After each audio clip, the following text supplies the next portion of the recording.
Hey everyone, I hope you're all doing well and staying safe.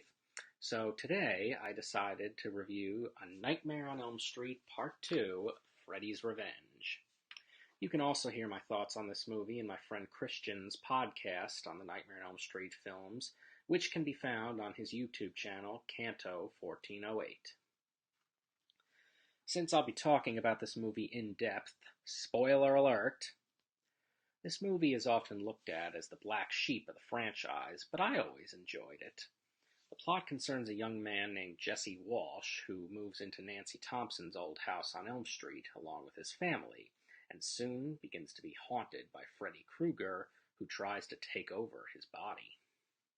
The movie has a lot of very tense moments, such as when Jesse/Freddy goes into his little sister's bedroom and almost kills her. The kills in this movie are very disturbing, especially the death of Coach Schneider. I like how in this movie, Freddy is still dark and not a clown like he would become in later sequels. This Freddy is still very serious and ain't playing around. The cast in this movie are all very good.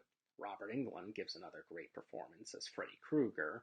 He's very vicious and very menacing and aggressive. My favorite scene in the movie is the pool party scene in which Freddy uses Jesse to break into the real world and goes berserk. He goes on a rampage, slashing horny teenagers left and right, and one of them is actually stupid enough to try and reason with him, and Freddy does away with him with one of his best quips in the series. Mark Patton is also very good as Jesse and does a great job conveying the terror that someone has when something is trying to get into their body. I also enjoy watching Clu Gulager in this movie. He definitely does a very good job playing the most oblivious father ever. That brings me to a scene at the beginning of the movie when Jesse first wakes up screaming.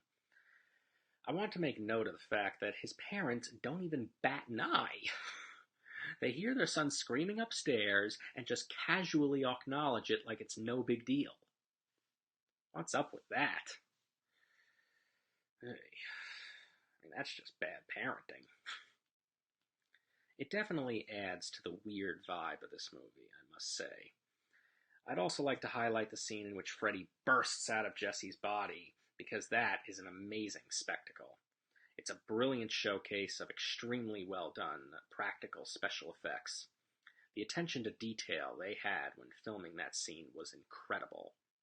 Now, you can't talk about this movie without also talking about the gay undertones of it. There's a lot of theories that this movie is about Jesse's repressed homosexuality, and I personally think that those theories are true.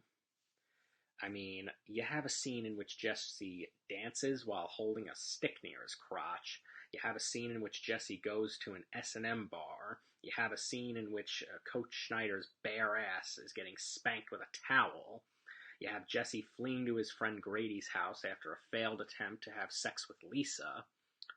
And, of course, you have the lines, "I'm scared, Grady. There's something trying to get into my body.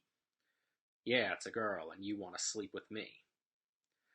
It's never confirmed in the movie that Jesse is gay, but even so, it's pretty obvious that his homosexuality is lying just beneath the surface.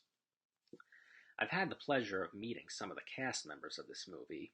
I already talked about meeting Robert Englund in my review of the first Nightmare on Elm Street. I've met Mark Patton, director Jack Shoulder, and I didn't get a photo with him, but I also met Clu Gulager. I got all three of them to sign my Nightmare on Elm Street Part 2 poster, and I thought it was really funny how Clu decided to sign it. I also wrote to Marshall Bell, who told me that it took 4 hours to glue the prosthetic back on him for his death scene, and that they had to get it done in one take. He was nice enough to sign some autographs for me as well.